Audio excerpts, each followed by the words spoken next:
Hello दोस्तों, study with अनु में मैं अनु आपका स्वागत करती हूँ। कैसे हैं आप सब? आई होप आप सब स्वस्थ होंगे, मस्त होंगे और अपनी पढ़ाई लिखाई में व्यस्त होंगे। तो चलिए स्टार्ट करते हैं आज से अपना नया प्रैक्टिस सेट। तो जैसे कि आप थंबनेल पर देख पा रहे हैं कि एनसीईआरटी की ये आपका प्रैक्टिस सेट है नागरिक शास्त्र का, जिसमें हम क्लास 6 से लेके क्लास 12 तक का जितना भी चैप्टर वाइज हमारा जो टॉपिक्स हैं उनको हम कवर करने वाले हैं। तो इससे जितने भी क्वेश्चंस आए हैं एग्ज़ाम्स में वो सारे के सारे हम इसमें देखेंगे। ठीक है, तो प्रैक्टिस सेट है, तो ये कोई वेस्ट प्रैक्टिस सेट नहीं है। आप जैसे कि देख पा रहे हो हम हिस्ट्री का ऑलरेडी कर रहे हैं, तो आपने देखा ही है कि वो किस किस एग्ज़ाम्स में पीजीटी टीजीटी है ना एग्ज़ाम्स में पूछे गए हैं, तरह तरह के एग्ज़ाम्स में क्वेश्चन आए हैं। तो हमें ये सारे के सारे ही प्रैक्टिस सेट लगाना है, क्योंकि हमारा भी एग्ज़ाम जो है इसी लेवल का है। तो एलटी ग्रेड और हमारा जीएससी का एग्ज़ाम आपको पता ही है, टीजीटी पीजीटी का ही एग्ज़ाम है। तो भाई हमें यही लेवल पे तैयारी करनी है अपनी, तो प्रैक्टिस सेट भी हमें यही लगाना है। तो चलिए स्टार्ट करते हैं। तो इसमें भी सॉल्व पेपर्स दिया हुआ है। ठीक है, हम इसका इंडेक्स देख लेते हैं एक बार। तो ये रहा इंडेक्स, जिसमें हम देखेंगे भारतीय संविधान का निर्माण से क्वेश्चन देखेंगे, भारतीय संविधान में मौलिक एवं अन्य लोकतांत्रिक अधिकार से देखेंगे, नीति निर्देशक तत्व, मौलिक कर्तव्य, संसदीय शासन प्रणाली, न्यायपालिका, संघवाद शासन प्रणाली, स्थानीय स्वशासन, चुनाव और प्रतिनिधित्व, लोकतंत्र के परिणाम एवं चुनौतियाँ, जन संघर्ष एवं आंदोलन, राजनीतिक दल, जाति धर्म एवं लैंगिक मुद्दे, सामाजिक न्याय और हाशिए की आवाज़, आर्थिक क्षेत्र में सरकार की भूमिका, राष्ट्र निर्माण की चुनौतियाँ, भारत के विदेशी संबंध, अंतर्राष्ट्रीय संगठन, राजनीतिक विचारक और विविध। तो इसमें टोटल 224 आपके चैप्टर हैं। तो 5 से तो स्टार्ट ही हो रहा है। तो हम हमारी कोशिश ये रहेगी कि हम जो टॉपिक उठाएं उसे पूरा ख़त्म करें, फिर वो चाहे हमारा वीडियो या क्लास हमारी आधे घंटे की हो या फिर 1 घंटे की। ठीक है, तो जैसा हिस्ट्री में हिसाब चल रहा है मैं वैसे ही हिसाब इसमें। हाँ, हिस्ट्री में ये है कि टॉपिक ज़्यादा होते हैं, तो उसमें भी आप देख पा रहे हो मैंने वर्ल्ड हिस्ट्री आपका हटा दिया है, क्योंकि वर्ल्ड हिस्ट्री हमारे एग्जाम्स में नहीं आएगा। तो वर्ल्ड हिस्ट्री वाले टॉपिक्स मैंने नहीं कराए हैं। और ठीक है, तो ऐसे ही चलेगा दोनों का। ठीक है, और उसके फिर जैसे ही हम ये बुक ख़त्म करेंगे हम दूसरी प्रैक्टिस सेट शुरू कर देंगे। तो बस हमें प्रैक्टिस सेट ही लगाते रहना है अब एग्ज़ाम तक, और कोई काम नहीं करना है। और इसके साथ साथ मैं आपको थोड़ी जानकारी दे दूँ कि जनरल स्टडीज़ का भी प्रैक्टिस सेट मैं करवा रही हूँ आपको। तो अब आपका सुबह 8 बजे पॉलिटिकल का प्रैक्टिस सेट आपको मिलता है, दोपहर को 12 बजे आपको जनरल स्टडीज़ का प्रैक्टिस सेट मिल रहा है, और शाम को 6 बजे आपको हिस्ट्री का प्रैक्टिस सेट मिल रहा है। तो तीनों टाइम आप प्रैक्टिस सेट लगा रहे हो, आराम से लगाते रहो। हम जिस भी एग्ज़ाम्स में जो भी क्वेश्चंस आए हैं वो सारे क्वेश्चंस अपने देख रहे हैं। तो प्रैक्टिस सेट लगाना बहुत ज़रूरी है। तो चलिए शुरू करते हैं आज का अपना पहला टॉपिक, और देखते हैं आज कितना एक टॉपिक ख़त्म हो पाता है कि 2। तो कोशिश तो मेरी यही रहने वाली है कि 2-2 कम से कम मैं ख़त्म करूँ। तो 2-2 ख़त्म करूँगी तो ये आपका 5-6 दिन में ख़त्म हो जाएगा। बाकी देखते हैं किस हिसाब से कितना कौन सा बड़ा टॉपिक है। जो छोटे होंगे वो तो जल्दी ख़त्म हो जाएंगे, जो बड़े होंगे उनमें समय लगेगा। तो चलिए शुरू करते हैं। स्टार्ट करने से पहले अगर आप मेरे चैनल यानी स्टडी विद अनु में नए हैं तो स्टडी विद अनु को सब्सक्राइब कर लीजिए और बेल आइकन को कर लीजिए प्रेस, ताकि मेरे द्वारा जितना भी कंटेंट प्रोवाइड कराया जा रहा है वो सारा का सारा ईजिली आपको मिल सके। और राइटिंग में मत जाइए, मैं सब फिंगर से ही लिख रही हूँ, क्योंकि पेन मेरा पूरा टोटली ख़राब हो चुका है, मुझे उसे ठीक कराना है, तो वो भी सही नहीं है। चलिए स्टार्ट करते हैं। ठीक है, अच्छा, इस बुक में प्रश्न पत्रों का विश्लेषण भी दिया हुआ है कि डीएसएसबी टीजीटी में कितने क्वेश्चन आए हुए हैं। ठीक है, पीजीटी इतिहास, भूगोल, अर्थशास्त्र, राजनीति विज्ञान में है ना, केवीएस में। तो ये यही सारे क्वेश्चन पेपर है। डीएसएसबी का है, केवीएस के पेपर हैं आपके, ईएमआरएस के हैं, बिहार के हैं। तो ये कुल प्रश्न पत्र इस तरह से दिया हुआ है कि है ना। तो चलिए शुरू करते हैं। शुरू करें? अब वैसे भी मैं 4 मिनट खा चुकी हूँ। तो पहला टॉपिक है हमारा भारतीय संविधान का निर्माण। ठीक है, पहला क्वेश्चन है भारत के संविधान को किसने बनाया? तो भारत के संविधान को किसने बनाया बताओ? ब्रिटिश संसद ने, गवर्नर जनरल की परिषद ने, भारत की संविधान सभा ने, या उपयुक्त में से एक से अधिक है? तो भारत के संविधान को किसने बनाया? तो भारत के संविधान को भारत की संविधान सभा ने बनाया है। डिस्क्रिप्शन पढ़ते हुए चलेंगे। भारत की संविधान सभा ने भारत के संविधान को अपनाया और इसकी स्थापना 6 दिसंबर 1946 को डॉक्टर भीमराव अंबेडकर ने की थी। 26 नवंबर 1949 को संविधान सभा के द्वारा भारतीय संविधान को अंगीकार कर लिया गया और संविधान सभा के 284 उपस्थित सदस्यों ने संविधान पर हस्ताक्षर किया था। ठीक है, नेक्स्ट है निम्नलिखित में से कौन भारतीय संविधान के संशोधन में सम्मिलित होता है? तो भारतीय संविधान के संशोधन में कौन सम्मिलित होता है? तो भारतीय संविधान के संशोधन में राष्ट्रपति भी सम्मिलित होते हैं, राज्यसभा भी सम्मिलित होती है और न्यायपालिका भी। तो एक से अधिक ऑप्शन है। तो भारतीय संविधान के संशोधन में राष्ट्रपति, संसद व न्यायपालिका सम्मिलित होते हैं। संविधान सभा ने संविधान को अंगीकार किया। तो संविधान सभा ने संविधान को कब अंगीकार किया था? तो ये किया था 26 नवंबर 1949 को। ठीक है, अंगीकार कब किया है? 26 नवंबर 1949 को अंगीकार किया। तो 26 नवंबर 1949 को भारतीय संविधान को संविधान सभा के द्वारा अंगीकृत किया गया। भारत का संविधान 26 जनवरी 1950 को लागू हुआ। 26 जनवरी को विशेष रूप से इसके ऐतिहासिक महत्व के कारण संविधान के प्रारंभ दिन के रूप में चुना गया था और इस दिन 1930 में भारतीय राष्ट्रीय कांग्रेस के लाहौर सत्र, दिसंबर 1929 के प्रस्ताव के बाद पूर्ण स्वराज दिवस मनाया गया था। नेक्स्ट है, इनमें से कौन संविधान सभा में उपाध्यक्ष थे? तो संविधान सभा में उपाध्यक्ष थे HC मुखर्जी। ठीक है, संविधान सभा के पहले स्थायी अध्यक्ष डॉक्टर राजेंद्र प्रसाद थे और उपाध्यक्ष थे HC मुखर्जी। संविधान के निर्माण में 2 वर्ष 11 महीने और 18 दिन का समय लगा था। नेक्स्ट है, भारत के संविधान सभा के अंतरिम अध्यक्ष कौन थे? तो भारत के संविधान सभा के अंतरिम अध्यक्ष थे सच्चिदानंद सिन्हा। सच्चिदानंद सिन्हा संविधान सभा के अंतरिम अध्यक्ष थे। 6 दिसंबर 1946 को संविधान सभा की स्थापना की गई थी और भारत के संविधान को आधिकारिक रूप से संविधान सभा के द्वारा तैयार किया गया था। डॉक्टर राजेंद्र प्रसाद को 11 दिसंबर 1946 को संविधान सभा का स्थायी अध्यक्ष नियुक्त किया गया था। नेक्स्ट क्वेश्चन है, संविधान सभा की प्रथम बैठक की अध्यक्षता किसने की? तो संविधान सभा की प्रथम बैठक की अध्यक्षता सच्चिदानंद सिन्हा ने की थी। संविधान सभा की प्रथम बैठक 9 दिसंबर 1946 को डॉक्टर सच्चिदानंद सिन्हा की अध्यक्षता में हुई, जो अस्थायी अध्यक्ष थे। बाद में संविधान के स्थायी अध्यक्ष डॉक्टर राजेंद्र प्रसाद को चुना गया। नेक्स्ट है, भारतीय संविधान की प्रस्तावना में निम्नलिखित में से किस प्रकार के न्याय की चर्चा करती है? तो भैया किस प्रकार का न्याय है? सामाजिक न्याय है, ठीक है, आर्थिक न्याय है और राजनीतिक न्याय है। ठीक है ना, ये सांस्कृतिक न्याय नहीं है भाई, सामाजिक, आर्थिक और राजनीतिक न्याय है। ठीक है, तो भारतीय संविधान की प्रस्तावना में 3 प्रकार के न्याय की चर्चा की गई है, आर्थिक न्याय, राजनीतिक न्याय और सामाजिक न्याय। नेक्स्ट है, संविधान सभा के बारे में निम्न में से कौन सा कथन सही है? तो भारतीय संविधान लिखने वाली सभा में 299 सदस्य थे। महात्मा गांधी संविधान सभा के सदस्य नहीं थे। बिल्कुल, महात्मा गांधी संविधान सभा के सदस्य नहीं थे। ठीक है, तो पहला सही है, दूसरा भी सही है। नेक्स्ट है, संविधान सभा में होने वाली गंभीर चर्चाओं को कॉन्स्टिट्यूएंट असेंबली डिबेट नाम से प्रकाशित किया गया। कॉन्स्टिट्यूएंट, ठीक है, तो ये तीनों ही सही हैं। भारतीय संविधान लिखने वाली सभा में 299 सदस्य थे। इसने 26 नवंबर 1949 को अपना काम पूरा कर लिया और संविधान 26 जनवरी 1950 को लागू हुआ। महात्मा गांधी संविधान सभा के सदस्य नहीं थे। 3 वर्षों में कुल 114 दिन की गंभीर चर्चा हुई और इन चर्चाओं को कॉन्स्टिट्यूएंट असेंबली डिबेट नाम से प्रकाशित किया गया है। नेक्स्ट है, संविधान का वो कथन जिसमें कोई देश अपने संविधान के सभी बुनियादी मूल्यों और अवधारणाओं को स्पष्ट ढंग से कहता है, तो वो है प्रस्तावना। प्रस्तावना संविधान का वो कथन है जिसमें कोई देश अपने संविधान के सभी बुनियादी मूल्यों और अवधारणाओं को स्पष्ट ढंग से कहता है। ठीक है, नेक्स्ट है, निम्न में से किसने भारत की संविधान निर्मात्री सभा को एक दल, आवश्यक रूप से एक दलीय देश में एक दलीय संगठन बताया था? तो ये किसने बताया? केवी राव ने, ग्रेनविले ऑस्टिन ने, या आइवर जेनिंग्स ने? तो ये बताया था ग्रेनविल ऑस्टिन ने। तो भारतीय संविधान सभा के बारे में कहा है ग्रेनविल ऑस्टिन ने कि संविधान सभा एक दलीय देश का एक दलीय निकाय है, सभा ही कांग्रेस है और कांग्रेस ही भारत है। आइवर जेनिंग्स ने कहा कि भारतीय संविधान को वकीलों का स्वर्ग कहा है। लॉर्ड विस्काउंट ने संविधान सभा को हिंदुओं का निकाय कहा। नेक्स्ट क्वेश्चन है, भारत के संविधान की प्रस्तावना निम्न में से किसके बारे में भारत के लोगों को आश्वस्त करती है? तो ये आश्वस्त करती है राष्ट्र की एकता और अखंडता के बारे में, व्यक्तियों की गरिमा के बारे में, लोगों के समानांतर और स्तर और अवसर के बारे में। तो उपयुक्त में से एक से अधिक है।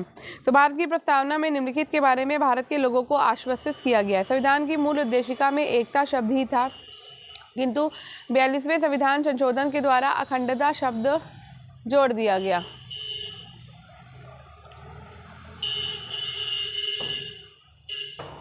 राष्ट्र की एकता की भावना को और अधिक मजबूत करने का उद्देश्य स्पष्ट किया गया। प्रस्तावना में प्रतिष्ठा एवं अवसर की समता है, अर्थात प्रत्येक व्यक्ति को अपने व्यक्तित्व के सर्वांगीण विकास हेतु समान अवसर उपलब्ध हो, सभी व्यक्ति के गरिमा का ध्यान रखा जाएगा। नेक्स्ट क्वेश्चन है, भारत के संविधान की प्रस्तावना में कितने प्रकार की स्वतंत्रताएं प्रदत्त की गई हैं? तो 5 प्रकार की स्वतंत्रता प्रदत्त की गई है। भारत के संविधान की प्रस्तावना में 5 प्रकार की स्वतंत्रताएं प्रदत्त की गई हैं। पहली है विचार की स्वतंत्रता, दूसरी है अभिव्यक्ति की स्वतंत्रता, तीसरी है विश्वास की स्वतंत्रता, चौथी है धर्म की स्वतंत्रता और पांचवी है उपासना की स्वतंत्रता। नेक्स्ट है, इनमें से भारत की संविधान निर्माती सभा की प्रारूप समिति का सदस्य कौन था? तो प्रारूप समिति के सदस्य थे Alladi Krishnaswami Iyer, N Gopalaswami Iyengar, TT Krishnamachari, उपयुक्त में से अधिक। तो बहुत सारे थे भैया, 7 थे। ठीक है, तो प्रारूप समिति के सदस्यों की संख्या 7 थी। अध्यक्ष थे Bhimrao Ambedkar, Alladi Krishnaswami Iyer, Kanhaiyalal Maniklal Munshi, Mohammad Saadulla, N Gopalaswami Iyengar, N Madhavrao और टीटी कृष्णामाचारी। ठीक है, नेक्स्ट है, इनमें से भारत को संविधान निर्माती सभा की प्रक्रियात्मक समिति कौन सी थी? तो भैया प्रक्रियात्मक समिति थी ये वाली, वित्त एवं स्टाफ समिति। भारत के संविधान निर्माती सभा में विविध कार्यों से निपटने के लिए 22 समितियों का चयन किया गया। इनमें से 10 प्रक्रियात्मक मामलों में और 12 मौलिक मामलों पर थी। वित्त एवं स्टाफ समिति प्रक्रियात्मक समिति थी। नेक्स्ट है, इनमें से गांधी जी की स्वतंत्र भारत के संविधान में कौन से अपेक्षा थी? तो गांधी जी की स्वतंत्र भारत के संविधान से अपेक्षा थी कि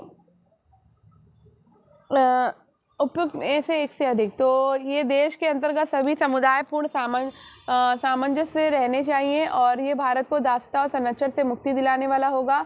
महिलाएं पुरुषों के समान भारत में समान अधिकारों का उपभोग करेंगी। तो गांधी जी की स्वतंत्र भारत के संविधान में निम्नलिखित अपेक्षाएं थी। देश के अंतर्गत रहने वाले सभी समुदाय पूर्ण सामंजस्य से रहने चाहिए। ये संविधान भारत को दासता और संरक्षण से मुक्ति दिलाने वाला होगा। महिलाएं पुरुषों के समान भारत में समान अधिकारों का उपयोग करेंगी। तो भारत के संविधान में कितनी अनुसूचियां हैं? भारत के संविधान में आपकी 12 अनुसूचियां। कितनी हैं? 12। ठीक है, तो भारत के संविधान में कुल 395 अनुच्छेद और 12 अनुसूचियां हैं। नेक्स्ट है, इनमें से भारत के संविधान निर्माती सभा की प्रांतीय संविधान समिति का अध्यक्ष कौन था? तो प्रांतीय संविधान समिति के अध्यक्ष थे डॉक्टर सरदार वल्लभ भाई पटेल। ठीक है, तो भारत की संविधान निर्माती सभा की प्रांतीय संविधान समिति के अध्यक्ष सरदार वल्लभ भाई पटेल थे। राजेंद्र प्रसाद संचालन समिति, प्रक्रिया नियम समिति के थे और के एम मुंशी जो है वो कार्य संचालन समिति के थे। ठीक है, तो सरदार वल्लभ भाई पटेल प्रांतीय संविधान समिति के अध्यक्ष थे। भारत में संविधान निर्माती सभा के लिए निर्वाचन हुए थे। तो भैया निर्वाचन हुए थे संविधान निर्माती सभा के लिए जुलाई 1946 में। तो भारत में संविधान निर्माती सभा के लिए निर्वाचन कैबिनेट मिशन 1946 योजना के तहत जुलाई 1946 में हुए थे। पहली संविधान की पहली बैठक 9 दिसंबर 1946 को हुई थी। नेक्स्ट है, भीमराव अंबेडकर निम्न में से किस तिथि को प्रारूप समिति के अध्यक्ष नियुक्त किए गए थे? तो प्रारूप समिति के अध्यक्ष भीमराव अंबेडकर नियुक्त किए गए थे 29 अगस्त 1949 को। ठीक है, तो डॉक्टर BR अम्बेडकर को 29 अगस्त 1949 को प्रारूप समिति का अध्यक्ष नियुक्त किया गया था। प्रारूप समिति में अम्बेडकर सहित 7 सदस्य शामिल थे। ये इस प्रकार थे: doctor BR Ambedkar, N Gopalaswami Ayyangar, Alladi Krishnaswami Ayyar, K M Munshi, Mohammad Saadulla, N Madhava Rao, T T Krishnamachari. Next है, भारत की संविधान निर्माती सभा की सलाहकार समिति निम्न में से किन कार्यों के लिए स्थापित की गई थी? तो सलाहकार समिति आपकी मूल मामलों के लिए, भाषाई मामलों के, प्रक्रियात्मक मामलों के लिए, तो बहुत सारे मामलों के लिए करी गई थी। तो नीचे पढ़ लेते हैं। भारतीय संविधान सभा ने संविधान निर्माण के विविध कार्यों से निपटने के लिए 22 समितियों का चयन किया और इनमें से 10 प्रक्रियात्मक मामलों पर और 12 मूल मसलों पर थी। ठीक है, नेक्स्ट क्वेश्चन है, भारत की संविधान निर्माती सभा ने निम्न में से मुख्यतः किन मामलों पर समितियों की सहायता से कार्य करना पसंद किया था? तो ये मौलिक मामलों पर, सामुदायिक मामलों पर, प्रक्रियात्मक मामलों पर। तो उपयुक्त में से एक से अधिक आंसर है। ठीक है, तो भारत की संविधान सभा ने संविधान निर्माण के विविध कार्यों को निपटाने के लिए 22 समितियों का चयन किया। इनमें से 10 प्रक्रियात्मक मामलों पर और 12 मूल मामलों पर थी। ठीक है, नेक्स्ट क्वेश्चन है, ये कथन हम एक संविधान के अधीन है लेकिन संविधान ये है तो न्यायाधीश कहते हैं किस देश की न्यायपालिका को संदर्भित करने के लिए दिया गया है? तो ये है आपका स्विट्जरलैंड, USA, भारत। उपयुक्त में से एक से अधिक। तो USA और भारत के संदर्भ में ये कथन ये है कि हम एक संविधान के अधीन है लेकिन संविधान वो है जो न्यायाधीश कहते हैं। ठीक है, एक आदर्श संविधान के विषय में सत्य कथन की पहचान करिए। तो एक आदर्श संविधान के विषय में सत्य कथन ये है कि यह जन आकांक्षाओं को प्रकट करता है, ये विश्वास और समन्वय पैदा करता है और ये बताता है कि सरकार का गठन कैसे होगा। तो ये एक से अधिक आंसर है इसमें।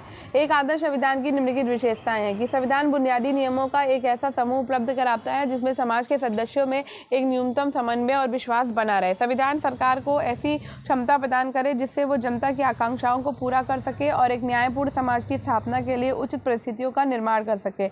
एक आदर्श संविधान ये निर्धारित करता है कि समाज में निर्णय लेने की शक्ति किसके पास होगी। संविधान ये भी तय करता है कि सरकार कैसे निर्मित होगी। एक आदर्श संविधान सरकार द्वारा अपने नागरिकों पर लागू किए जाने वाले कानूनों पर कुछ सीमाएं लगाता है और ये सीमाएं इस रूप में मौलिक होती है कि सरकार कभी उसका उल्लंघन नहीं कर सकती। नेक्स्ट है देश का सर्वोच्च कानून, जिसमें किसी देश की राजनीति और समाज को चलाने वाले मौलिक कानून होते हैं को क्या कहते हैं, तो भैया उसको कहते हैं संविधान। क्या कहते हैं? संविधान। संविधान देश का सर्वोच्च कानून है जिसमें किसी देश की राजनीतिक और समाज को चलाने वाले मौलिक कानून होते हैं। देश का सर्वोच्च कानून होने की हैसियत से संविधान नागरिकों के अधिकार, सरकार की शक्ति और उसके कामकाज के तौर तरीकों का निर्धारण करता है। नेक्स्ट है निम्न में से किसने भारत के संविधान को वकीलों का स्वर्ग बतलाया था, तो वकीलों का स्वर्ग किसने बताया है? आइवर जेनिंग्स ने बताया है संविधान को वकीलों का स्वर्ग। आइवर जेनिंग्स ने भारत के संविधान को वकीलों का स्वर्ग कहा है। नेक्स्ट है भारत के संविधान की प्रस्तावना को निम्न में से किसके द्वारा राजनीतिक कुंडली बताया गया है, तो राजनीतिक कुंडली के.एम. मुंशी ने बताया है। ठीक है, के.एम. मुंशी के द्वारा प्रस्तावना को राजनीतिक कुंडली बताया गया। अर्नेस्ट बारकर ने प्रस्तावना को संविधान का कुंजी नोट कहा है और ठाकुर दास भार्गव ने प्रस्तावना को संविधान की आत्मा कहा है। नेक्स्ट है भारत का राजधर्म है, तो भारत का राजधर्म है उपयुक्त में से कोई भी नहीं है, ना ही हिंदू है, ना बौद्ध है, ना जैन है। ठीक है, तो भारत का संविधान धर्मनिरपेक्ष है, इसलिए ये किसी धर्म विशेष को भारत के धर्म के तौर पर मान्यता नहीं देता। राज्य का अपना कोई धर्म नहीं होगा, सभी धर्मों को समान माना जाएगा। राज्य अर्थात भारत धार्मिक मामलों में तटस्थ रहेगा। नेक्स्ट है भारत का संविधान डैश को लागू हुआ था, तो भारत का संविधान 26 जनवरी 1950 को लागू हुआ था।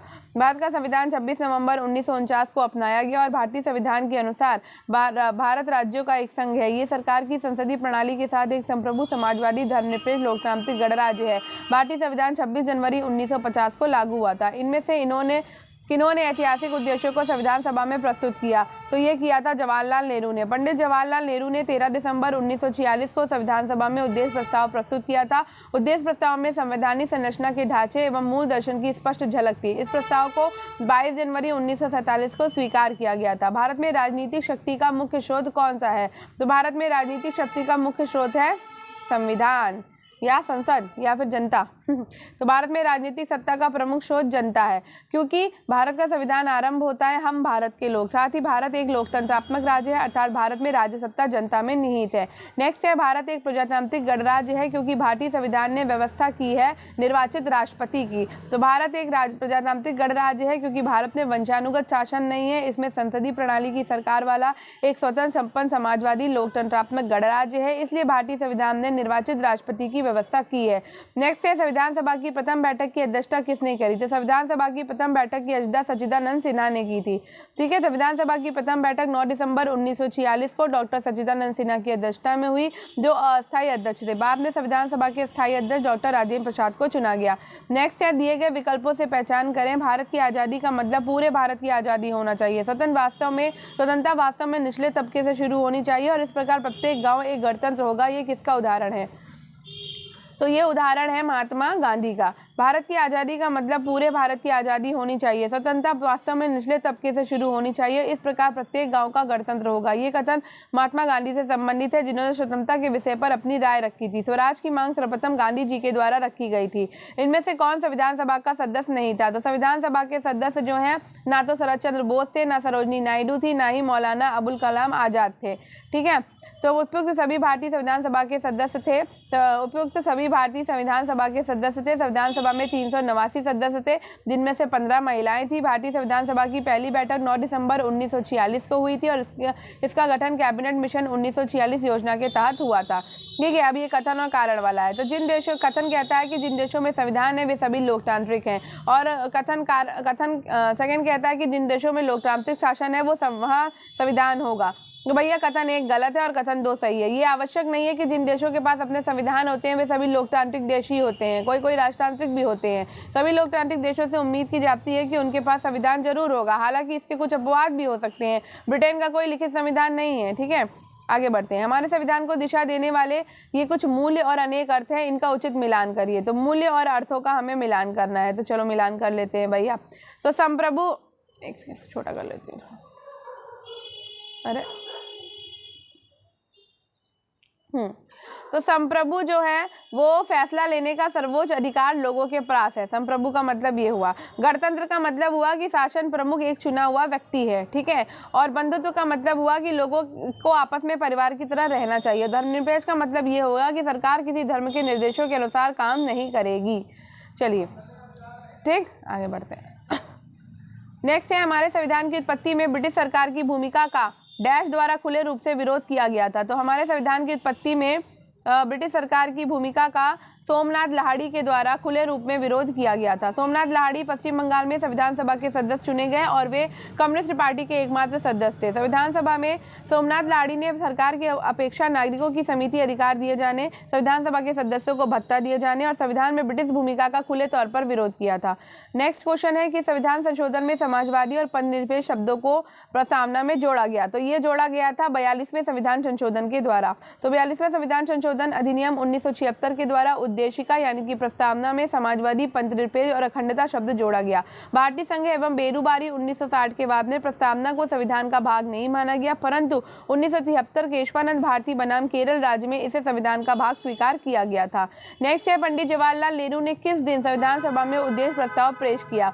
तो पंडित जवाहरलाल नेहरू ने 13 दिसंबर 1946 को संविधान सभा में उद्देश्य प्रस्ताव पेश किया था। संविधान सभा की प्रथम बैठक 9 दिसंबर 1946 को हुई थी, जिसमें सच्चिदानंद सिन्हा को अस्थायी अध्यक्ष नियुक्त किया गया था। बाद में 11 दिसंबर 1946 को डॉक्टर राजेंद्र प्रसाद संविधान सभा के स्थायी अध्यक्ष और एच.सी. मुखर्जी तथा बी.टी. कृष्णामाचारी को उपाध्यक्ष नियुक्त किया गया था। 13 दिसंबर 1946 को पंडित जवाहरलाल नेहरू ने उद्देश्य प्रस्ताव पेश किया, जिसे 22 जनवरी 1947 को स्वीकृति मिली थी। नेक्स्ट क्वेश्चन है, निम्नलिखित में से कौन भारत की संविधान सभा का सदस्य था। जवाहरलाल नेहरू, सरदार वल्लभ भाई पटेल। तो भैया दोनों ही थे। जवाहरलाल नेहरू, सरदार वल्लभ भाई पटेल, डॉक्टर राजेंद्र प्रसाद, डॉक्टर भीमराव अंबेडकर, श्यामा प्रसाद मुखर्जी, मौलाना अबुल कलाम आजाद आदि संविधान सभा के प्रमुख सदस्य थे। सच्चिदानंद सिन्हा इस सभा के प्रथम सभापति थे, जो अस्थायी तौर पर चुने गए थे। उन्होंने 9 दिसंबर 1946 को ही संविधान सभा की पहली बैठक की अध्यक्षता की थी और 11 दिसंबर 1946 को डॉक्टर राजेंद्र प्रसाद को संविधान सभा का स्थायी अध्यक्ष चुना गया था। नेक्स्ट है, भारत की संविधान सभा से संबंधित निम्नलिखित कथनों पर विचार करिए और सही उत्तर को चुनिए। तो सभा के सदस्य सार्वभौमिक जनमत संग्रह के माध्यम से नहीं निर्वाचित किए गए थे। इसमें सभी धर्मों के लोगों को प्रतिनिधित्व दिया गया था। या इस सभा में कांग्रेस पार्टी का प्रभुत्व था। विभाजन के बाद इस पार्टी के पास सभा में 50% सीटें थी। तो सिर्फ पहला और दूसरा सही है, ठीक है। तो संविधान सभा भारत के लोगों का प्रतिनिधित्व कर रही थी। उस समय सार्वभौम वैश्विक मताधिकार नहीं था, इसलिए संविधान सभा का चुनाव देश के लोग प्रत्यक्ष ढंग से नहीं कर सकते थे, ठीक है।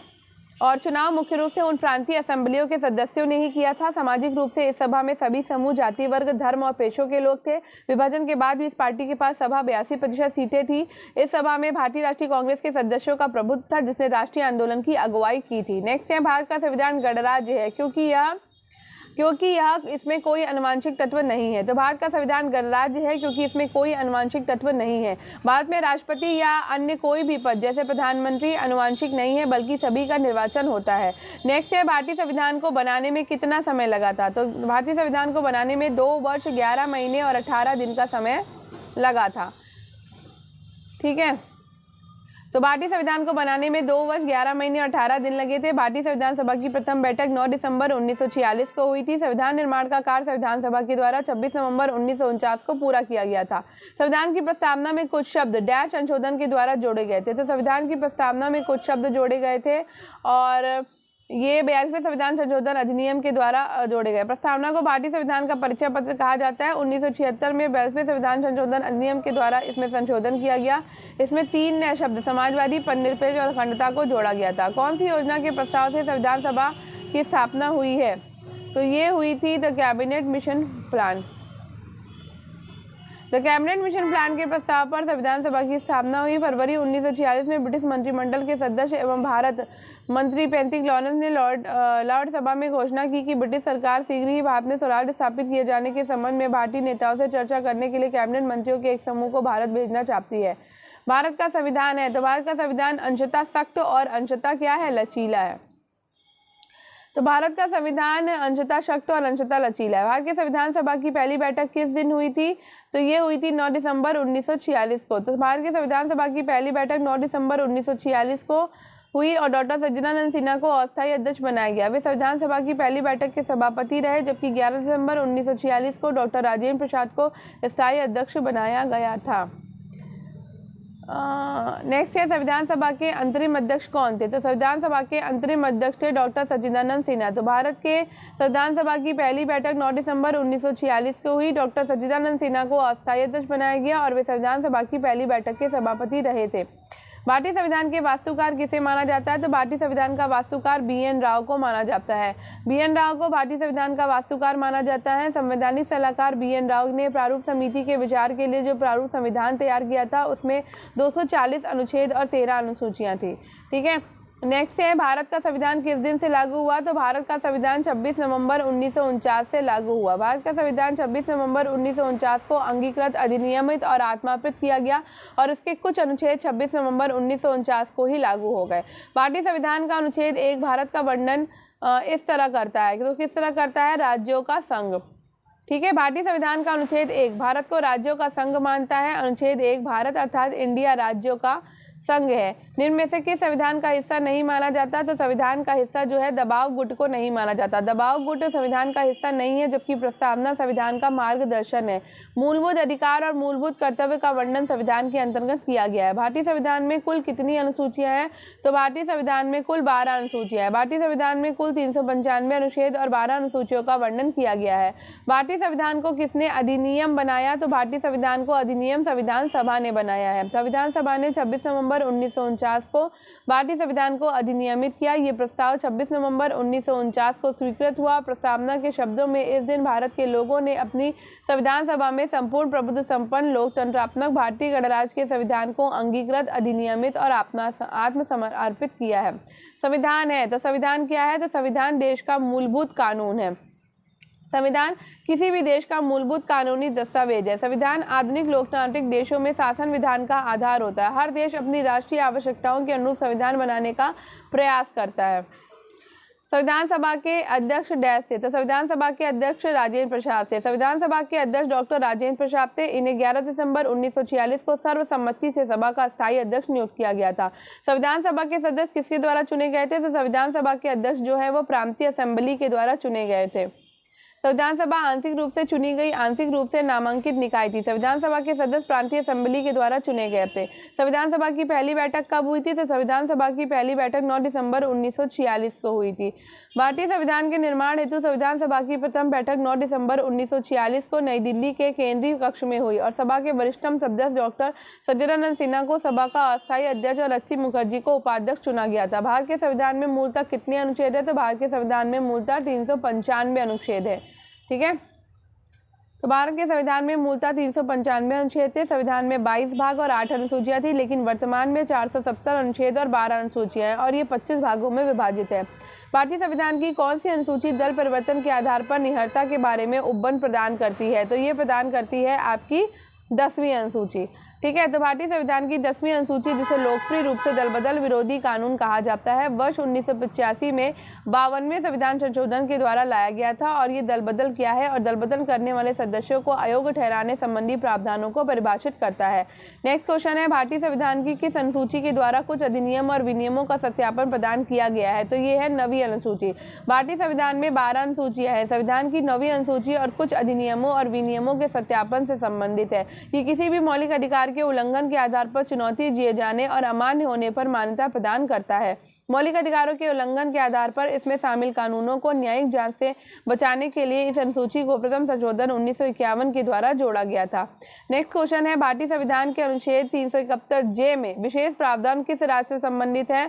तो ये विशेष प्रावधान जो है ये आपके कर्नाटक राज्य से संबंधित है। तो भारतीय संविधान के अनुच्छेद 371 जे में कर्नाटक राज्य को विशेष दर्जा प्राप्त होता है।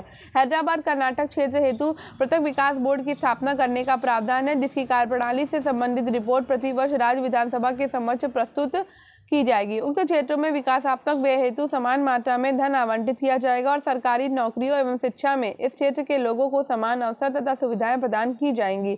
नेक्स्ट है भारतीय संविधान की 8वीं अनुसूची से संबंधित है। तो भारतीय संविधान की 8वीं अनुसूची से भाषा संबंधित है। भारतीय संविधान की 8वीं अनुसूची भाषा से संबंधित है। इस अनुसूची में भारत गणराज्य की आधिकारिक भाषाओं को सूचीबद्ध किया गया। भारतीय संविधान के भाग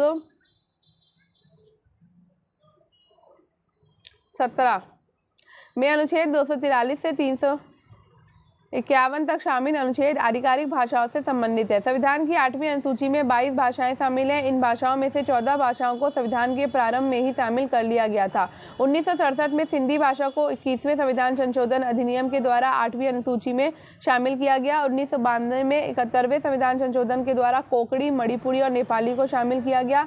2003 में 52वें संविधान संशोधन अधिनियम, जो कि वर्ष 2004 में प्रभावी हुआ था कि इसके द्वारा बोडो, डोंगरी, मैथिली और संताली को 8वीं अनुसूची में शामिल किया गया था। नेक्स्ट है संविधान का अनुच्छेद 370 किससे संबंधित है? तो संविधान का अनुच्छेद 370 जम्मू और कश्मीर के संबंध में अस्थायी प्रावधान करता है। तो 17 अक्टूबर 1949 को अनुच्छेद 370 भारतीय संविधान का हिस्सा बना और इसे एक अस्थायी प्रावधान के रूप में जोड़ा गया था। इसने जम्मू कश्मीर को छूट दी थी ताकि वो अपने संविधान का मसौदा तैयार कर सके और राज्य में भारतीय संसद की विधायी शक्तियों को प्रतिबंधित कर सके।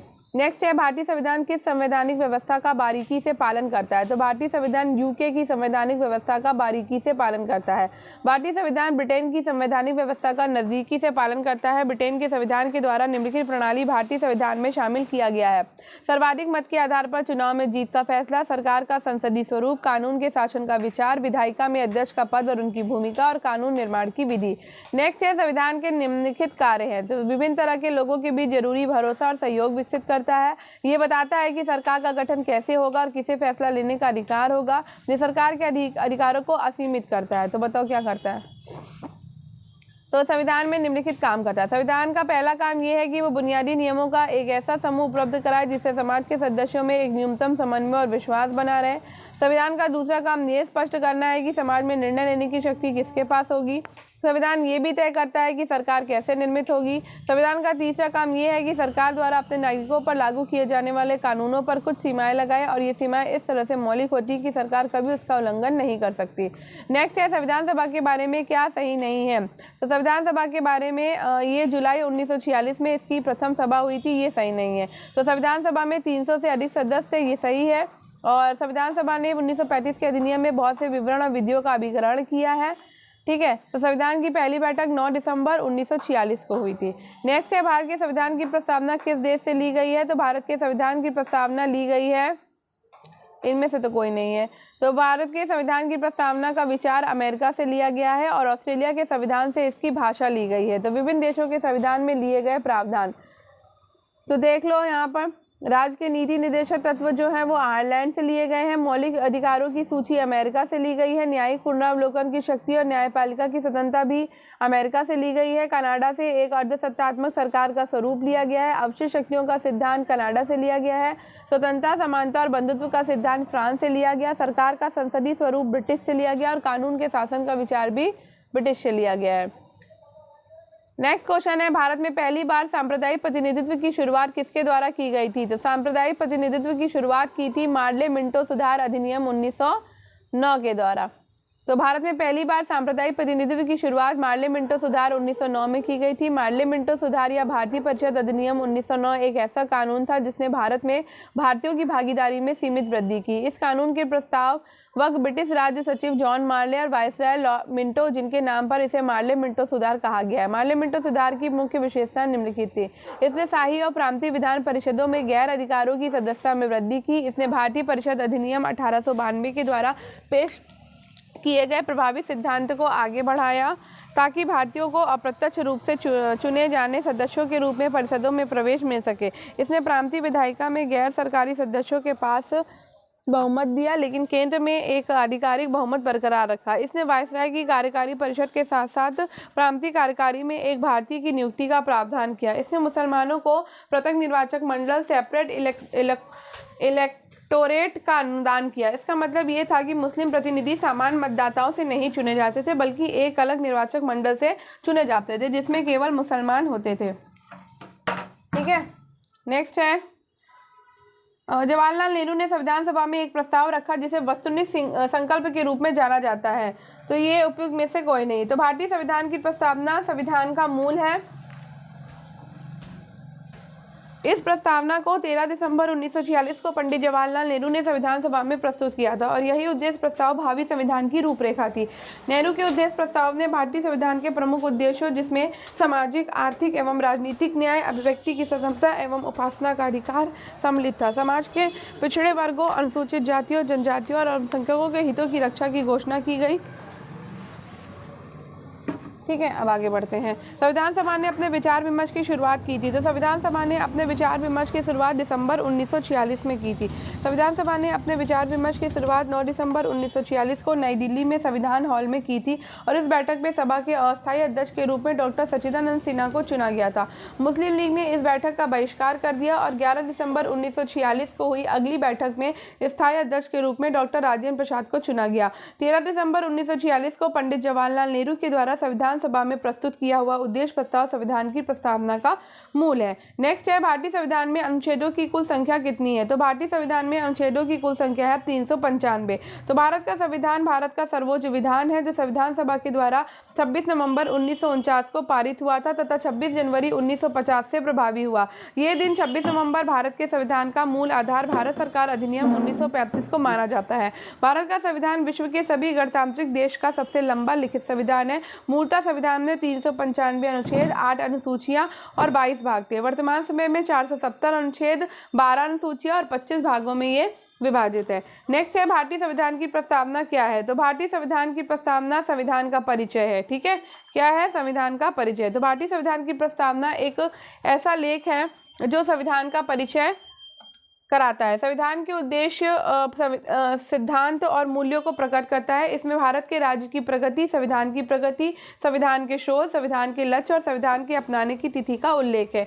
नेक्स्ट है, भारतीय संविधान के उस अनुच्छेद की पहचान करें जो कि नए राज्यों के गठन तथा राज्य के विद्यमान क्षेत्रों, सीमाओं अथवा नाम में परिवर्तन से संबंधित है। तो ये है अनुच्छेद 3। संविधान के अनुच्छेद 3 के अधीन खंड का से खंड डा तक नए राज्यों के निर्माण और वर्तमान राज्यों के क्षेत्रों, सीमाओं या नामों में परिवर्तन संसद विधि द्वारा कर सकेगी, परंतु ऐसा प्रत्येक विधेयक राष्ट्रपति की सिफारिश से हो तथा संबंधित विधानमंडल के विचारों उपरांत संसद के किसी सदन में पुनः स्थापित किया जाएगा। नेक्स्ट क्वेश्चन है, सही विकल्प का चयन करिए। तो डैश डैश एवं डैश 3 संवैधानिक संशोधन थे। तो यहाँ पर है 38वां, 43वां और 42वां 3 संवैधानिक संशोधन थे जो जून 1975 से भारत में घोषित आंतरिक आपातकालीन स्थिति की पृष्ठभूमि में रचित किए गए थे।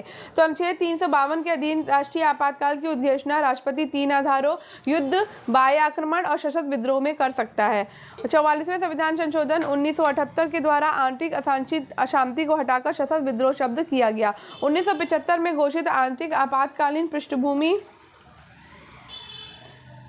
में 3 महत्वपूर्ण संशोधन किए गए। 38वां संशोधन अधिनियम 1975, इसमें राष्ट्रपति के आपातकालीन घोषणा को गैर वाद योग्य तथा विभिन्न आधारों पर घोषणा करने की शक्ति राष्ट्रपति को प्रदान की गई है।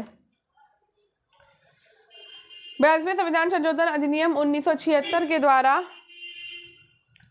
1976 इस संशोधन को लघु संविधान भी कहा जाता है तथा 43वां संविधान संशोधन अधिनियम 1977 है। ठीक है, नेक्स्ट है, पेंटिक लॉरेंस, स्टैफोर्ड क्रिप्स और एवी अलेक्जेंडर किससे संबंधित है? तो ये कैबिनेट मिशन योजना से संबंधित है। ठीक है, तो भारत में संविधान सभा के गठन और अंतरिम सरकार के गठन हेतु कैबिनेट मिशन योजना का गठन 1946 में किया गया था और 3 सदस्यीय मिशन में स्टैफोर्ड क्रिप्स, एवी अलेक्जेंडर तथा पेंटिक लॉरेंस थे। पेंटिक लॉरेंस इस मिशन के अध्यक्ष थे। ठीक है, नेक्स्ट क्वेश्चन है, संविधान का कौन सा अनुच्छेद संसद को राज्य पुनर्गठन का अधिकार देता है? तो संसद को राज्य पुनर्गठन का अधिकार देता है अनुच्छेद 2 और अनुच्छेद आपका 3। ठीक है, तो अनुच्छेद 2 और अनुच्छेद 3 जो है वो संसद को राज्य पुनर्गठन का आदेश देता है। आगे बढ़ते हैं। तो संविधान के अनुच्छेद 2 और 3 में राज्यों के निर्माण, गठन, सीमा परिवर्तन, नाम परिवर्तन और संघ में नए राज्यों का प्रवेश आदि उपबंध किया गया है। तो अनुच्छेद 2 नए राज्यों का भारत संघ में स्थापना एवं प्रवेश का उपबंध करती है, जैसे अनुच्छेद 2 एवं 3 में राज्यों के निर्माण, गठन, सीमा परिवर्तन, नाम परिवर्तन, संघ में नए राज्यों का प्रवेश आदि उपबंध किया गया है। अनुच्छेद 2 जो है वो नए राज्यों का भारत संघ में स्थापना एवं प्रवेश का उपबंध करती है, जैसे अनुच्छेद 2 का के तहत सिक्किम राज्य का सहयुक्त किया जाना। अनुच्छेद 3 जो है वो भारत संघ में पहले से मौजूद क्षेत्रों राज्यों से नए राज्यों का निर्माण, वर्तमान राज्यों के क्षेत्रों, सीमाओं या नामों में परिवर्तन का उपबंध करती है। नेक्स्ट क्वेश्चन है, मूल रूप से अपनाए गए संविधान में कितने भाग और अनुसूचियां थी? तो मूल रूप से 22 भाग और 8 अनुसूचियां थी, और अब कितने हो गए हैं? 12 अनुसूचियां हो गई। तो मूल रूप से अपनाए गए संविधान में 22 भाग, 395 अनुच्छेद और 8 अनुसूचियां थी। डीपी खेतान की मृत्यु के बाद संविधान की ड्राफ्टिंग कमेटी के सदस्य कौन बने थे? तो डीपी खेतान के बाद आए थे टीटी कृष्णामाचारी। तो 29 अगस्त 1947 को गठित प्रारूप समिति के अध्यक्ष डॉक्टर भीमराव अंबेडकर थे। अध्यक्ष के अतिरिक्त इसमें 6 और सदस्य शामिल थे, जिसमें डीपी खेतान की मृत्यु के पश्चात टीटी कृष्णामाचारी को समिति का सदस्य बनाया जाता है। नेक्स्ट है, इनमें से कौन संविधान सभा के बारे में असंगत है? तो संविधान सभा के बारे में पहली संविधान सभा बैठक 9 दिसंबर 1946 को हुई थी, ये तो सही बात है। फिर 9 दिसंबर 1946 को संविधान सभा ने डॉक्टर राजेंद्र प्रसाद को अध्यक्ष चुना? बिल्कुल नहीं, उस समय अध्यक्ष बने थे डॉक्टर सच्चिदानंद सिन्हा। ठीक है, डॉक्टर सच्चिदानंद सिन्हा संविधान सभा के सबसे उम्रदराज नेता थे, बिल्कुल सही है। 24 जनवरी 1950 को संविधान सभा का आखिरी दिन था, ये भी बात सही है। तो डॉक्टर राजेंद्र प्रसाद 11 दिसंबर 1946 को संविधान सभा के स्थायी अध्यक्ष चुने गए थे, जबकि 9 दिसंबर 1946 को डॉक्टर सच्चिदानंद सिन्हा को संविधान सभा का अस्थायी अध्यक्ष चुना गया था। नेक्स्ट है, भारत के मूल संविधान में कितने अनुच्छेद थे? तो भारत के मूल संविधान में 395 अनुच्छेद थे। नेक्स्ट क्वेश्चन है, भारत के पहले संविधान का गठन जिसे भारत के लोगों को समर्पित किया गया था को संविधान सभा के द्वारा कब अपनाया गया? तो ये 26 जनवरी 1949 को अपनाया गया था। वही क्वेश्चन बार बार रिपीट हो रहे हैं, लेकिन इंपॉर्टेंट क्वेश्चन है। ठीक है, 26 नवंबर 1949 बोल रही हूँ, 26 जनवरी पे लगा दिया, 26 नवंबर 1949। ठीक है, तो भारत के लोगों को समर्पित संविधान जिसे संविधान सभा के द्वारा 26 नवंबर 1949 को अंगीकृत, अधिनियमित और आत्माकृत किया गया था। नेक्स्ट है, संविधान सभा अकेले देश के लिए एक स्वदेशी संविधान बना सकती है जो सही मायनों में लोगों की इच्छा का प्रतिनिधित्व करने वाला होगा। ये किसने कहा है? तो ये कहा है महात्मा गांधी ने। संविधान सभा अकेले देश के लिए एक स्वदेशी संविधान बना सकती है जो सही मायनों में लोगों की इच्छा का प्रतिनिधित्व करने वाला होगा। ये कथन महात्मा गांधी का है। नेक्स्ट है, भारतीय संविधान की प्रस्तावना में दिखाई दिए जाने के अनुसार दिए गए प्रमुख शब्दों को व्यवस्थित करें तथा फिर सही संयोजन को चुने। तो ये है आपका RPQ, यानी कि पहले आ जाता है समाजवादी, फिर आता है पंथनिरपेक्ष, उसके बाद आता है लोकतंत्रात्मक। ठीक है, तो प्रस्तावना, हम भारत के लोग भारत को एक संपूर्ण प्रभुत्व संपन्न समाजवादी, पंथनिरपेक्ष, लोकतंत्रात्मक गणराज्य बनाने के लिए तथा उसके समस्त नागरिकों को सुरक्षित करने का संकल्प ले प्रस्तावना में मौजूद शब्दों का सही संयोजन समाजवादी, पंथनिरपेक्ष और लोकतांत्रिक है। नेक्स्ट है, भारतीय संविधान के भाग 1 के निम्नलिखित में से कौन से अनुच्छेद सही ढंग से सुमेलित है? तो ये ना तो 1 है ना ही 2, तो यानी अनुच्छेद 1 नए राज्यों का गठन नहीं। तो भारतीय संविधान के भाग 1 में संघ और उसके राज्य क्षेत्रों का वर्णन है, जिसमें कुल 4 अनुच्छेद हैं जो निम्नलिखित है। अनुच्छेद 1 कहता है कि संघ का नाम और राज्य क्षेत्र। अनुच्छेद 2 कहता है कि नए राज्यों का प्रवेश या स्थापना। अनुच्छेद 3 कहता है कि नए राज्यों का निर्माण और वर्तमान राज्यों के क्षेत्रों, सीमाओं या नामों में परिवर्तन। और अनुच्छेद 4 कहता है कि अनुच्छेद 2 और अनुच्छेद 3 के अधीन बनाई गई विधियां। नेक्स्ट है, भारतीय संविधान में समवर्ती सूची की संकल्पना निम्नलिखित में से किस देश के संविधान से उधार ली गई है? तो भैया समवर्ती सूची जो है वो ऑस्ट्रेलिया से ली गई है। एक बार देख लेते हैं, बिल्कुल सही है। तो भारतीय संविधान में समवर्ती सूची की व्यवस्था ऑस्ट्रेलिया के संविधान पर आधारित है। भारतीय संविधान में विभिन्न सूचियों का वर्णन 7वीं अनुसूची में अनुच्छेद 246 है। भारतीय संविधान की समवर्ती सूची में उन मदों को रखा गया है जिन पर राज्य और केंद्र कानून बना सकते हैं, लेकिन जब भी कानून को लेकर संघर्ष होता है तो केंद्रीय कानून राज्य के कानून पे हावी हो जाता है। ठीक है, यानी केंद्र का ही माना जाएगा। नेक्स्ट क्वेश्चन है, भारतीय संविधान का निम्नलिखित में से कौन सा भाग संविधान में संशोधन से संबंधित है? तो भाग आपका 20 जो है वो संविधान के संशोधन में संबंधित है। तो भारतीय संविधान का भाग 20 संविधान संशोधन से संबंधित है, जिसमें अनुच्छेद 368 के अंतर्गत संविधान का संशोधन करने की संसद की शक्ति और उसके लिए निश्चित प्रक्रिया का वर्णन किया गया है। नेक्स्ट क्वेश्चन है, भारतीय संविधान का भाग 18, ठीक है। भाग 18 डैश प्रावधानों से संबंधित है। तो भारतीय संविधान का भाग 18 जो है वो आपातकालीन प्रावधानों से संबंधित है। तो भारतीय संविधान का भाग 18 आपातकालीन उपबंध से संबंधित है। इसका वर्णन अनुच्छेद 352 से 360 में किया गया है। इसमें कुल 3 प्रकार के आपातकालीन स्थितियों का वर्णन किया गया है। अनुच्छेद 352 के अंतर्गत बाह्य आक्रमण और सशस्त्र विद्रोह की स्थिति उत्पन्न होने पर, अनुच्छेद 356 के अंतर्गत राज्यों में संवैधानिक तंत्र के विफल हो जाने की दिशा में, और अनुच्छेद 360 के अंतर्गत वित्तीय आपात की उपस्थिति होने पर राष्ट्रीय आपातकाल की घोषणा कर सकता है राष्ट्रपति, ठीक है। नेक्स्ट है, भारत की संविधान सभा ने सुचारू रूप से कार्य करने के लिए अपने कार्य को विभिन्न समितियों में बांट दिया था। निम्नलिखित में से कौन सी समिति अपने संबंधित अध्यक्ष के साथ सही सुमेलित है? तो union power committee Jawaharlal Nehru बिल्कुल गलत है। संचालन समिति के थे राजेंद्र प्रसाद, ये सही है। नहीं, एक मिनट, गड़बड़ हो गया। तो union power committee Jawaharlal Nehru बिल्कुल सही है, और संचालन समिति राजेंद्र प्रसाद की बिल्कुल सही, लेकिन संघ शक्ति समिति के जवाहरलाल नेहरू थे, ना कि सरदार वल्लभ भाई पटेल, ठीक है। ये गलत हो गया है। तो संविधान सभा ने संविधान के निर्माण में संबंधित विभिन्न कार्यों को करने के लिए कई समितियों का गठन किया। इनमें से 8 बड़ी समितियां थी और तथा अन्य छोटी। कुछ बड़ी समितियां तथा इनके प्रमुख इस प्रकार थे। तो संघ शक्ति समिति के थे जवाहरलाल नेहरू, संघीय संविधान समिति के थे जवाहरलाल नेहरू, प्रांतीय संविधान समिति के थे सरदार पटेल, प्रारूप समिति के थे डॉक्टर अम्बेडकर, संचालन समिति के थे डॉक्टर राजेंद्र प्रसाद, ठीक है।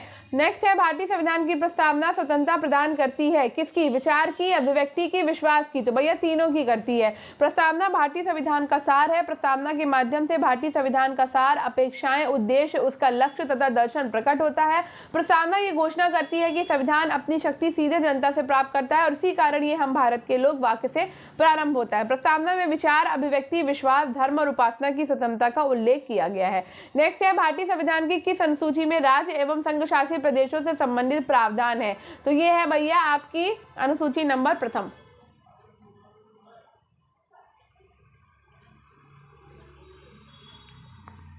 तो भारतीय संविधान की प्रथम अनुसूची के भाग 1 में अनुच्छेद 1 से 4 तक में राज्य एवं संघ शासित प्रदेशों से संबंधित प्रावधान शामिल है। दूसरी अनुसूची में पदाधिकारियों के वेतन, भत्ते और पेंशन आदि से जुड़े प्रावधान का वर्णन है। तीसरी अनुसूची में पदाधिकारियों तथा प्रत्याशियों के द्वारा ली जाने वाली शपथों और प्रतिज्ञानों के प्रारूप दिए गए हैं। चौथी अनुसूची में राज्यों और संघ राज्य क्षेत्रों के लिए राज्यसभा में स्थानों का आवंटन किया गया है। नेक्स्ट है, भारतीय संविधान के भाग 2 में निम्नलिखित में से कौन सी विशेषता है?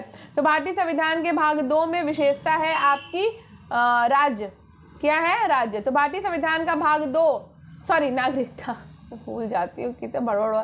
भारतीय संविधान का भाग 2 नागरिकता से संबंधित है और इस भाग में अनुच्छेद 5 से 11 में नागरिकता का वर्णन किया गया है। भाग 1 में संघ और उसके क्षेत्र हैं, अनुच्छेद 1 से 4 तक। भाग 3 में मौलिक अधिकार है, अनुच्छेद 12 से 35 में। भाग 4 में राज्य के नीति निर्देशक तत्व है, अनुच्छेद 36 से 51 में। भाग 4A में मौलिक कर्तव्य है, अनुच्छेद 51A में। और भाग 5 में संघ है, अनुच्छेद 52 से लेकर 151 में। भाग 6 में राज्य है, अनुच्छेद 152 से 237 में।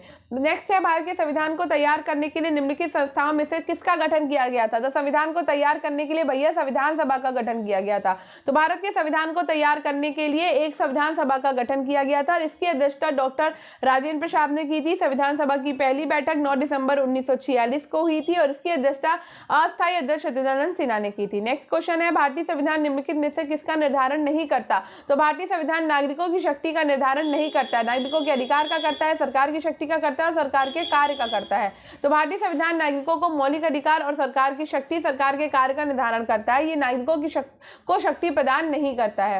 नेक्स्ट क्वेश्चन है, भारत की संविधान सभा के संवैधानिक सलाहकार कौन थे? तो वो थे BN राव। तो भारत की संविधान सभा के संवैधानिक सलाहकार BN राव थे। बेनेगल नरसिंह राव BN राव के द्वारा संविधान सभा का पहला प्रारूप तैयार किया गया था, जिस पर विचार और परिवर्तन करके प्रारूप समिति के द्वारा संविधान सभा के समक्ष संविधान का मसौदा प्रस्तुत किया गया और BN राव के मूल प्रारूप में 243 अनुच्छेद और 13 अनुसूचियां थी।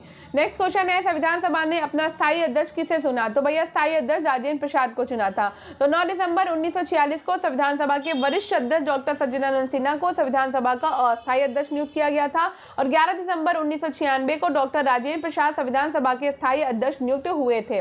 नेक्स्ट है, निम्नलिखित में से कौन ऐसा धर्मनिरपेक्ष राष्ट्र चाहते थे जो सभी धर्मों को हिफाजत करे, अन्य धर्मों की कीमत पर किसी एक धर्म की तरफदारी ना करे और खुद किसी धर्म को राजधर्म के बतौर स्वीकार ना करे? तो वो थे महात्मा गांधी। नहीं, ये जवाहरलाल नेहरू है। ठीक है, तो जवाहरलाल नेहरू ऐसा धर्मनिरपेक्ष राष्ट्र चाहते थे जो सभी धर्मों की हिफाजत करे, अन्य धर्मों की कीमत पर किसी एक धर्म की तरफदारी ना करे और खुद किसी धर्म को राजधर्म के बतौर स्वीकार ना करे।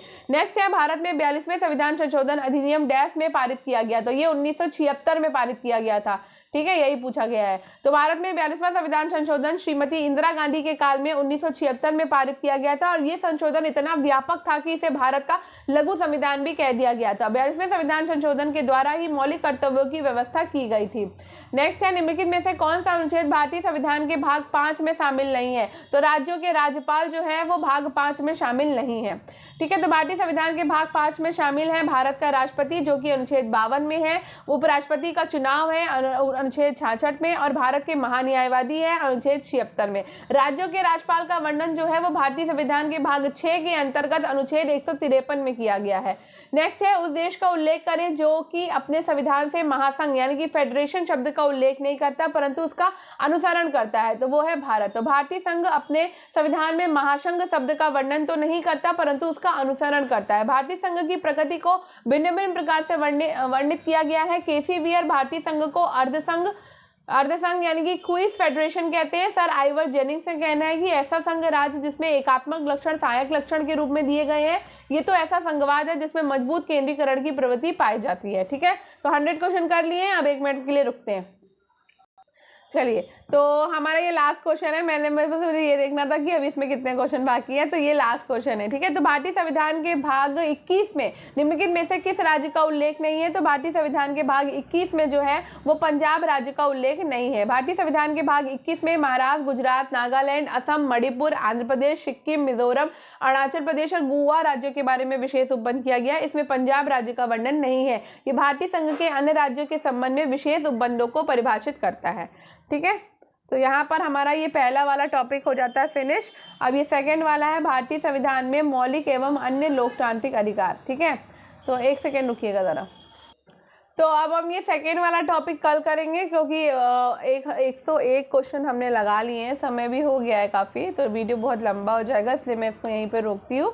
तो कल हम भारतीय संविधान में मौलिक और अन्य लोकतांत्रिक अधिकार के क्वेश्चंस करने वाले हैं। ठीक है, तो आई होप आपको आज का ये वीडियो पसंद आया होगा। तो अगर आपको आज का ये वीडियो, आपको आज की क्लास पसंद आई हो तो वीडियो को लाइक करिए, शेयर करिए और चैनल को कर दीजिए सब्सक्राइब, यानी स्टडी विद अनु के साथ कनेक्टेड रहिए। स्टडी विद अनु को शेयर करिए, सब्सक्राइब करिए और कमेंट बॉक्स में कमेंट करना बिल्कुल मत भूलिएगा। क्लास कैसी लगती है ज़रूर बताइएगा, आपके लिए यूज़फुल है या नहीं है ज़रूर बताइएगा। मैं बहुत फास्ट कराने की कोशिश करती हूँ, मुझसे जितना हो रहा है फास्ट उतना फास्ट बोल रही हूँ और आप देखते हो मैं बीच में पॉज नहीं लेती हूँ। जब मुझे एक घूंट पानी पीना होता है मैं बस उसी वक्त पॉज लेती हूँ, वरना पूरी क्लास आपको एक सांस में कराती हूँ, फिर वो चाहे 1 घंटे की हो या 1 घंटे से ऊपर की हो। तो 1 घंटा मतलब होने ही वाला है अभी, तो इसलिए मैंने सोचा कि अब इसको पॉज कर देते हैं क्योंकि बहुत लंबी क्लास जब मुझे बोरियत देती है, अगर मैं किसी दूसरे की क्लास देखती हूँ तो फिर मेरी क्लास जाहिर सी बात है आपको बोर लगेगी। तो मैं ज़्यादा से ज़्यादा क्वेश्चन कवर कराए, तो 101 क्वेश्चन हमने कर दिए। ठीक है, तो मिलते हैं कल और कल हम इस टॉपिक पे अपने क्वेश्चन करेंगे। तब तक पढ़ते रहिए, बाय बाय।